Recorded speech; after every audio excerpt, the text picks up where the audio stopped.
If I told you that the world of 2050 will feel less like the future we imagine and more like a completely different reality, not flying cars and silver suits, something stranger, something quieter, something that changes how you live, work, and even think. Picture waking up one morning in 2050 and realizing that the biggest changes aren't in the sky, they're in your daily life. Your home knows your habits better than you do. Your doctor is an algorithm. Your job doesn't exist the way jobs do today. And the line between the digital world and the physical one has almost disappeared. Let's start with how we'll live. By 2050, cities won't just be places we occupy. They'll be systems that respond to us. Buildings will adjust temperature, light, and even air quality based on who's inside them. Traffic won't be controlled by lights, but by intelligent networks that move cars like pieces on a chessboard. You won't look for parking. Your vehicle will already know where to go. Most people won't even own cars the way we do now. Transportation will be shared, automated, and constant. Homes will feel alive. Walls will double as screens. Mirrors will show your health stats along with your reflection. Kitchens will plan meals around your biology, not just your taste. Food itself will change. Lab-grown meat and precision farming will be normal, not experimental. You'll eat food designed to reduce disease, instead of just filling your stomach. Now think about work. In 2050, many jobs that feel permanent today will be memories.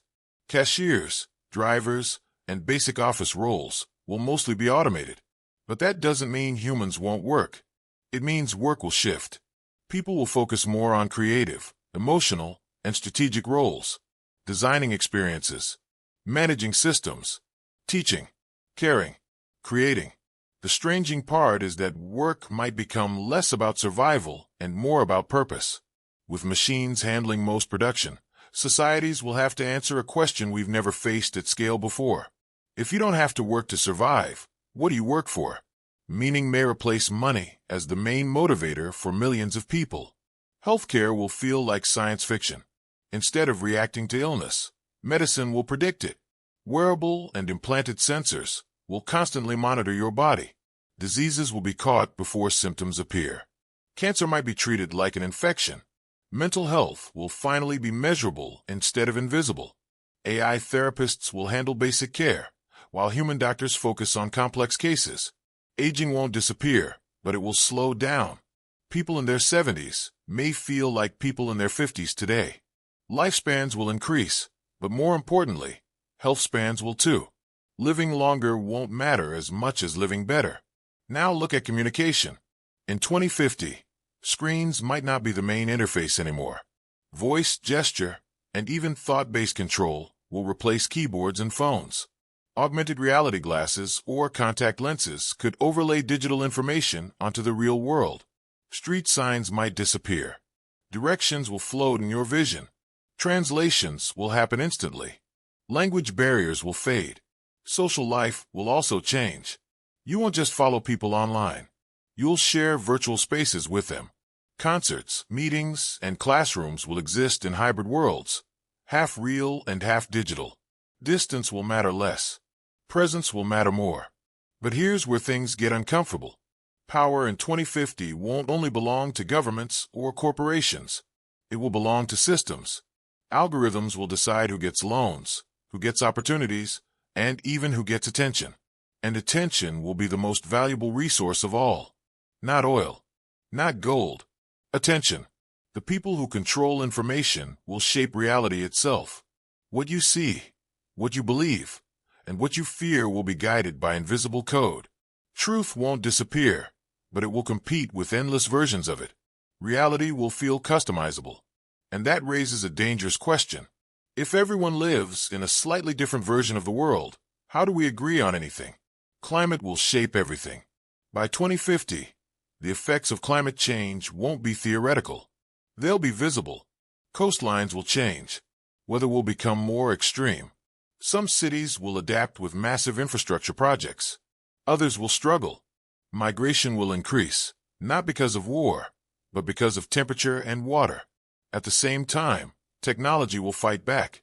Renewable energy will dominate. Carbon capture will be common. Buildings will generate their own power. Nature and machines will work together, not against each other. The planet won't be saved by one invention, but by millions of small adjustments.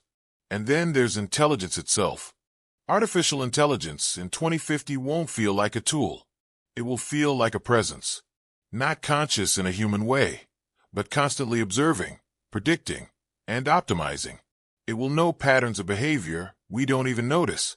It will guide traffic, energy, medicine, and finance. The question won't be, can machines think? It will be, how much thinking should we give up? Because convenience always has a cost. The more we let systems decide, the less we practice deciding ourselves. The future won't be about humans versus machines. It will be about humans with machines, and how much of ourselves we're willing to hand over. Now let's talk about identity. In 2050, your digital self may matter as much as your physical one. Reputation, history, and influence will be stored and tracked. Privacy will feel different. Not gone, but redefined. You'll trade pieces of it for safety, health, and comfort. And most people will accept that trade without thinking twice. Family will change too. Relationships will be shaped by longer lifespans and virtual connections. You might meet your closest friends in a digital space before you ever see them in person. Love will still exist. Conflict will still exist. Human nature won't vanish. It will just be expressed through new tools. So what will the world in 2050 really feel like? It will feel faster, but also more controlled. More connected, but also more fragmented. More advanced, but more fragile. The biggest difference won't be technology. It will be how we relate to it. In the past, tools changed what we could do. In 2050, tools will change how we think. And that's the real future shock. Because the future isn't arriving all at once. It's creeping in quietly. Through apps. Through updates. Through habits we barely notice. By the time we reach 2050, the world won't feel new. It will feel normal. And that might be the strangest part of all. The world in 2050 won't look like a sci-fi movie. It will look like today, pushed to its logical extreme. Smarter cities. Longer lives. Invisible systems. And humans trying to remember what it means to be human in a world that no longer needs them the way it used to. The future won't be about what machines can do. It will be about what we choose to become. And that choice is already being made. This isn't just a story about tomorrow. It's a warning about today. This is Future Paradox.